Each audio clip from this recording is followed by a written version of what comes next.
ইউরোপে আসার স্বপ্ন হাজার মানুষের চোখে। কেউ ভাবে 3 মাসেই ভিসা হয়ে যাবে, কিন্তু বাস্তবতা কি সত্যিই এত সহজ? কারো ভিসা আসে খুব দ্রুত, আবার কারো কারো ক্ষেত্রে 6 মাস 1 বছর চলে যায়, তারপরও কোনো খোঁজ খবর থাকে না। কেন এমন হয়? আসলে ইউরোপ শুধু কি কাগজের হিসাব, নাকি অন্য কিছু? আসলে ইউরোপ মানে হচ্ছে রিজিক।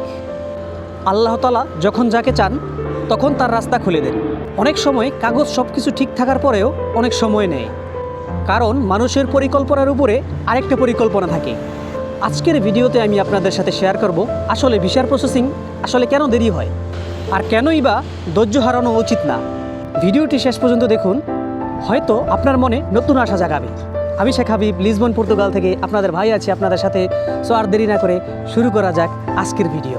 অর্ডার পাইলাম, অর্ডারটা পিক আপ করলাম, অনেকক্ষণ সময় নিয়ে যাই আমরা অর্ডারটা দিয়ে আসি। আর একটা গুরুত্বপূর্ণ বিষয়ে আপনার সাথে আলোচনা করি।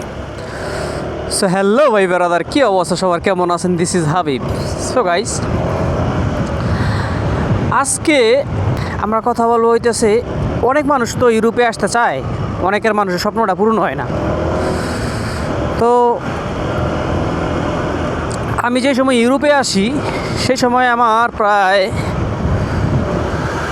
1 বছর আমি খালি ঘুরি দালালের পিছনে পিছনে, যে কবে আমার ভিসাটা হইব, কবে ভিসাটা হইব। আপনারা তো তারপরও ভালো যে D1 বিষয়ে আসেন, পড়াইতেছে আপনার ইতালিতে আসেন, কৃষি বিষয়ে আসেন, অনেক অপরচুনিটি আছে। আমি যে সময় আসছিলাম সেই সময় আমার তো কেউ ছিল না। তো আমার একটা রাস্তাই ছিল যে ইউরোপে যাইতে হইলে তো তুর্কি দিয়ে যাইতে হইব, মানে গ্রিস। তো তুর্কির ভিসার জন্য আমি 1 বছর ঘুরি, তুর্কির ভিসা পাই না। তো এই কাহিনীর আরেকদিন কমু। তো আজকে যেই কথাটা কইতাছি ওই কথাটা আগে বলি। তো আসলে তো রিজিক ভাই, রিজিক আমার এই জায়গায় ছিল, তাই আমি আসতে পারছি। ভাই অনেক মানুষ আছে যে ইউরোপের কারণে ঘুরতে ঘুরতে নিজের কেরিয়ার ধ্বংসের মুখে ফালায় দেয়, বুঝছেন? তো আপনারা ইউরোপের জন্য জমা দিয়েছেন, ঠিক আছে, আপনার কাজকাম বা চাকরি মাকরি ছাইরা তারপরে বসে থাকে, তো এটা কিন্তু ঠিক না ভাই। কারণ ইউরোপের বিষয়টা আপনার একটু সময় নেয়, সব সময় হুট করে তো আর এত তাড়াতাড়ি হয়ে যায় না। আর বাংলাদেশিদের তো বেশি একটা ভিসা দিতে চায় না, এটা সবাই জানেন। তো চাকরি করতেছেন, যেইটাই করেন করতে থাকেন, ব্যবসা করেন, কিন্তু ইউরোপের আশায় সব কিছু ছাইরা দিয়া বসে থাকেন না। কারণ ইউরোপ যে সময় হইব সেই সময় হয়ে যাইব। আর এই রাউন্ডটা বেরটা পার হয়ে এলই, দাঁড়ান 1 মিনিট।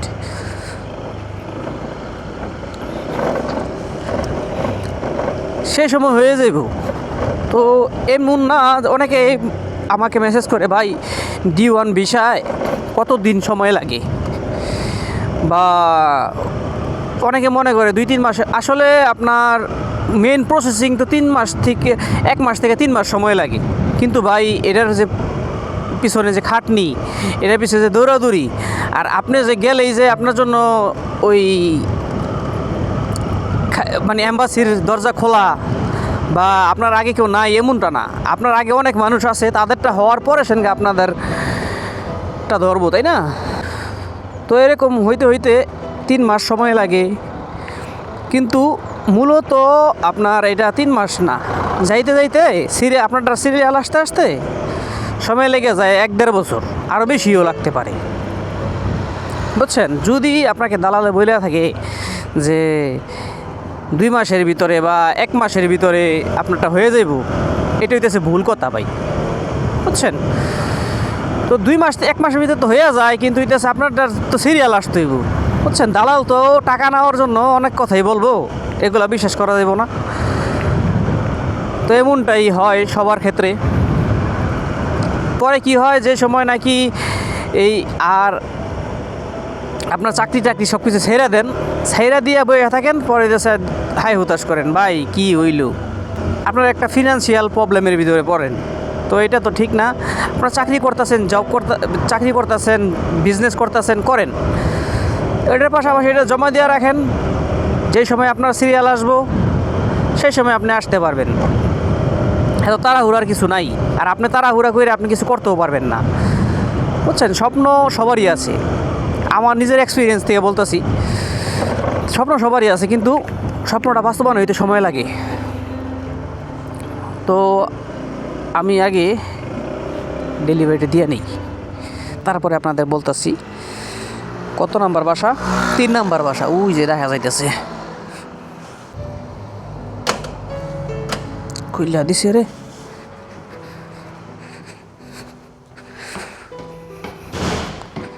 লিফট আছে, লিফটটা উঠলাম না, কারণ একতলা মাত্র।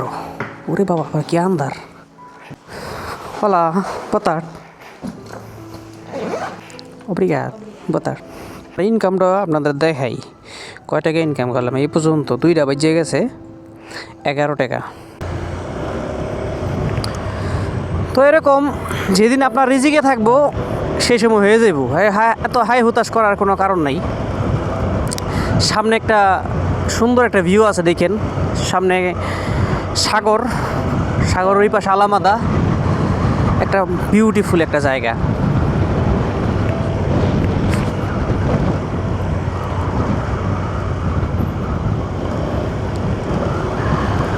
বাতাসটা আছে, খুব ভালো লাগতেছে।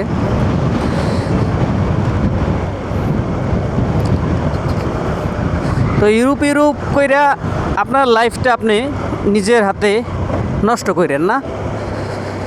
তো এইটাই মূল কথা। আজকে আমি সকালবেলা একটা অর্ডার নিতে যাই, কন্টিনেন্টে অর্ডারটা দেয়। তো ওইখানে যাওয়ার পরে আমারে একটা কল দেয় 5 ইউরো, বুঝছেন। তো এমন জায়গায় যাই যেখানে নেট নেই, নেট একবারেই নেই, বুঝছেন, বিল্ডিংয়ের ভিতরে একবারে। তো বিল্ডিংয়ে নেট না থাকার কারণে আমি ওটা অ্যাকসেপ্ট করি, মানে একটু নেট আছে, মানে একদম মানে দুর্বল নেট। তারপর আমি এটা অ্যাকসেপ্ট করার পরে যাই উপরে, ওইটা তারপর আমি যে সময় ওই ফুডটা ডেলিভারি দিয়ে আসি, দেখি কি যে আমার ওইটা অ্যাকসেপ্ট হয় নাই, পুরা লস। এটা আমি শিওরলি আমি রিসিভ করছি, কিন্তু রিসিভ হয় নাই, বুঝছেন না। দুঃখ লাগে না। তারপরে কি করছে জানেন, আমার ওই জায়গার থেকে আর কোনো কল দেয় নাই। উবার তো আর জানে না যে আমি নেটের কারণে ধরতে পারি নাই, ওখান থেকে আর আমার কল দেয় নাই। তো আমি একবার পরে 10 কিলোমিটার পুরা খালি রাইড করে আইতেছি, আমার খালি রাইড করে আসছি। তারপর আইসা আপনার আমার অফিসে প্রায় 2 ঘন্টা আমি বসে রয়েছি।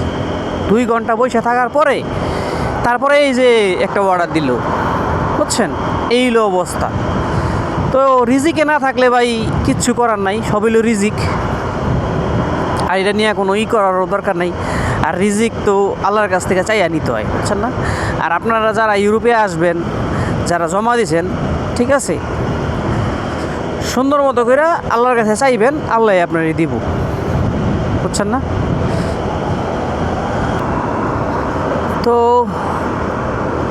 এখন আবার আমরা যাই আমাদের অফিসে। এই 2টা বেজে গেল, আজকে ইনকামটা হইল না আশানুরূপ। গতকালকেও তেমন একটা হয় নাই, ইনকাম হয় নাই। আসলে কি জানেন, যে অর্ডার যেদিনকে আপনার হয় না, মিস হয়ে যায় না, আপনি ধরতে পারেন না বা কাইটা দেন, সেদিনকে আছে না একদম খারাপ অবস্থা যায়। আমি তো আর কাটি নাই, আমারটা মিস হয়ে গেছে। তো দেখা যাক আজকে কেমন হয়। মাত্র 11 ইউরোদা যাত্রা শুরু করলাম।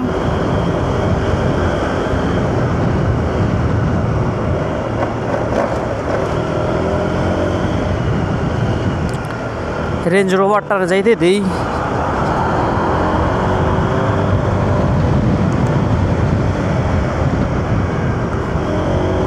এই অটোটারে ওভারটেক করি, অটোর পিছনে থাকলে যান শেষ।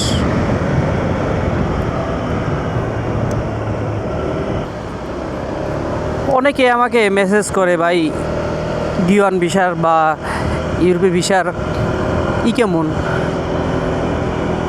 কত তাড়াতাড়ি পাওয়া যায়। তো ভাই এরকমই সিস্টেমগুলো আমার সাথেও যেটা ঘটছে, বা আমার বন্ধু বান্ধব তো অনেকই আছে, এই 4-5 বছরে তো অনেক মানুষই দেখছি, বুঝছেন না। ম্যাক্সিমামই এই প্রবলেম যে 3 মাস লাগে, ঠিক আছে, কিন্তু আপনার যে প্রসেসিং, বুঝে দাও আরেকজন কোন দেয় করে। হ্যাঁ রে বেটা, ওই যে এর লিগে পিছনে মাইর খাওয়া টেসলার কোনো কিছু মানে না।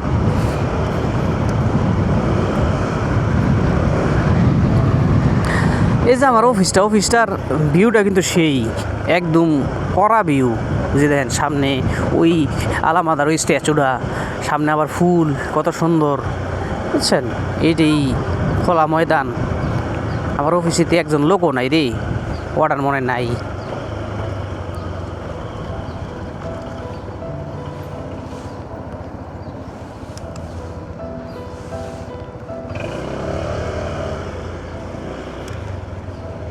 একটা জিনিস দেখাই দাঁড়ান একটা মিনিট। মানুষ কতটাই, এই যে মোটর সাইকেল একটা, বুঝছেন, মোটর সাইকেল নিয়ে চাকরি করে ওরা হয়তো বা, মোটর সাইকেলের লগে ওই হেলমেট ওই যে হেলমেট তালা দিয়ে থুয়ে দিয়েছে মোটর সাইকেলের লগে, বুঝছেন। আবার তয়লা দিয়া আবার ডাইকে থুয়ে গেছে যেন রোদ না লাগে। এই হলো অবস্থা।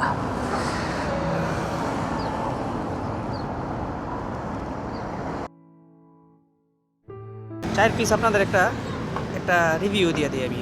আর নোরাফাতে হিসুশি আপনাদেরকে এখন খেয়ে দেখাবো আমি।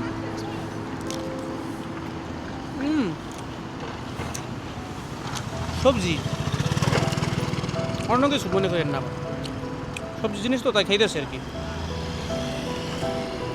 যে অন্য কিছু হইতো তাহলে খাওয়া যেত না।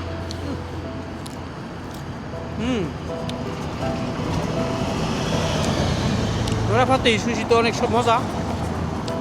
সুশি না, এটা কী বলুম, এটা আপনার এক প্রকার বাংলাদেশে পুলি পিঠা আছে না, পুলি পিঠার মতো। তো এই অবস্থা।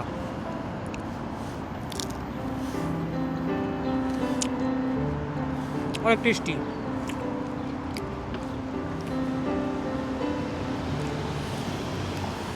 আমার ডাইনিংটা দেখছেন, এই আমার ডাইনিংয়ের ভিতরে দাঁড়াই খেতেছি। আর এই এখানে সব মানুষ চেয়েছে দেখে মাঝে মাঝে, যারা নাকি যায় কী করে কাজ করে বা যায়।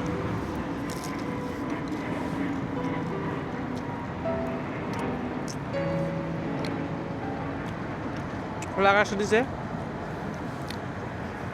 ওরা ভাতে সুশি খেলাম। এরকম মাঝে মাঝে হয়। আর এরকম খাবারের জিনিস হইলে খেয়ালাই, আর যদি এরকম হয় যে হারাম জিনিস, তাহলে যারা খায় তাদেরকে দিয়ে দিই। এরকম অনেক খাবার হয়।